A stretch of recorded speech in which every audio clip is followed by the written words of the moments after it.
Good morning, all. We're on day number 41, Leviticus chapter 26 through 27, the last book of Leviticus.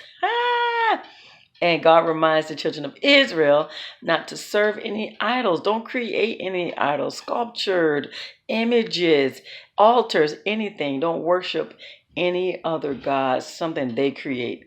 He says, I am your God. And then he tells them, if you obey me, if you follow my decrees, obey my commandments, then I will bless you. I will bless you. Your lands, they will prosper. I will send the rain. Your crops are going to grow. You're going to be very fruitful. Your trees are going to grow fruit. Your plants are going to grow fruit. Your grains is going to be exceedingly in abundance. And not only that, but you won't have to worry about wild beasts coming in and destroying your land and your crops, or even terrorizing you guys. You will not have a problem. There'll be peace in your land. Enemies, no. If anyone is even bold enough to come in your territory, you're going to be able to send them out. So there's going to be terror amongst them, not you. Not only that, he says, I will live among you. Come on. God living among you. So he said, I'll live among you. Isn't that wonderful? So he says, you guys are going to multiply in people. You guys are going to have so much crop that you're going to have way too much, more than what you need, basically. And that's only if they obey his commands and serve him, no other God. God, that's the same God we serve right now. He promises peace, prosperity, multiplying of what we do have. I mean, we don't have to worry about our enemies, all of that stuff right now. And then he says, if you don't obey me, you disobey me, and you start serving other idols, and you're doing stuff that is against what I'm teaching you, then you're not going to prosper. You're going to be working a land that is not going to give you back what you put in. You're not going to reap any good harvest. And as far as peace is concerned, and guys, when I was reading that part about peace, there is peace when you know that you're in good standing with God. Regardless of what come your way, you know that he's got your back. I don't understand how people have so much peace when they're not in the right way with God. Because he tells them, I'm going to send terror your way. And to me, I feel like, well, those are the consequences. If you don't have God with you and you're not confident that God is with you, you're going to be fearful. There's going to be terror coming toward their lands. Those enemies are going to be over them. Wild animals are going to be coming there terrorizing them and eating their children. And so that's one thing I can truly say. When I think about the confidence I have, it is not in me, not even a little bit. My confidence comes from God. And that right there is a true thing. And I have to be careful, because I can be like one of those snobby Christians that I know God got my back. Because I'm so sure that he's with me. And that's the confidence you get when you know that God is with you. And so I have to take it down a bit and say, you know what? He's with everyone.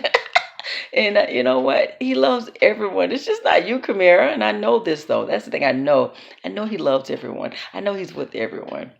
But I have the confidence and knowing that I don't have to worry about those enemies. To me, Satan and all his devices are no factor. And when I go through something, I know God is teaching me how to be the person He wants me to be. Maybe strengthening me in certain areas, peace, patience on my behalf, meekness. So that's the confidence I have. I know He's with me. And anything I go through, He's with me. And I don't have to worry about those things. So. And yeah, I get a little angry sometimes when things don't go my way, but I have to back up and say, okay, Lord, what's up? So, but when you're not walking in the will of God and you're choosing other things before Him and you're ignoring what He says is right, then you have need to be fearful. You have need to be.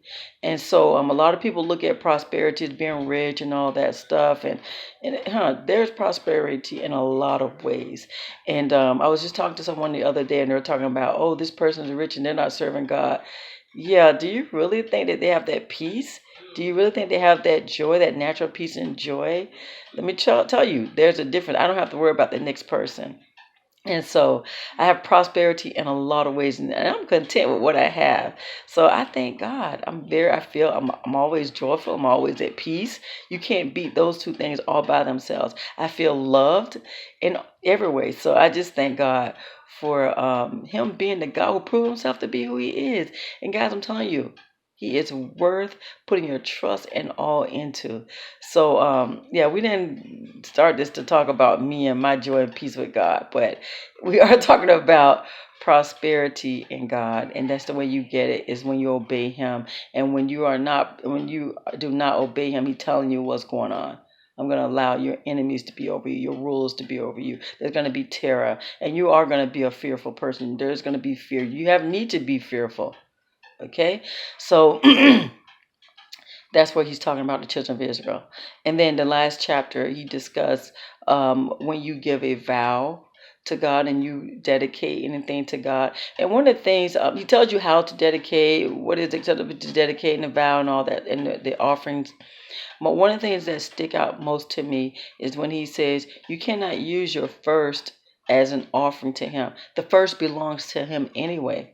A lot of people think that because they give their tenth, their tithe, that that's their offering. That's not their offering. That's God's tenth. That first part of it is God's. And he mentions that in here. So you can't say, oh, this is my offering unto God. It's the first, the tenth. No, your offering comes after the tenth. So yeah, it goes to through more detail than what I'm telling you. But I tell you guys all the time, read their word. Read their word. The God that we serve now, the same God that they served back then. And those blessings apply to us. Those punishments, to me, they're just the result of the choices we make. I mean, if we choose not to serve God, and that means we're saying, Lord, I don't need you. You stay away. I got this. And so we're reaping the benefits of our choices. So, yeah. Anyway, ask God for understanding His word. Like I keep telling you guys, He'll give you clarity in a lot of things. But you know, the only way you're really, really, really going to know Him is when you not only read His word, but try Him. Give Him a chance to prove Himself, and you'll see who He is for yourself. He is a personable God, okay? So anyway, that's day number 41, Leviticus 26, 27. So the next time we speak, we'll be in Numbers, okay? You guys have a blessed day. God bless.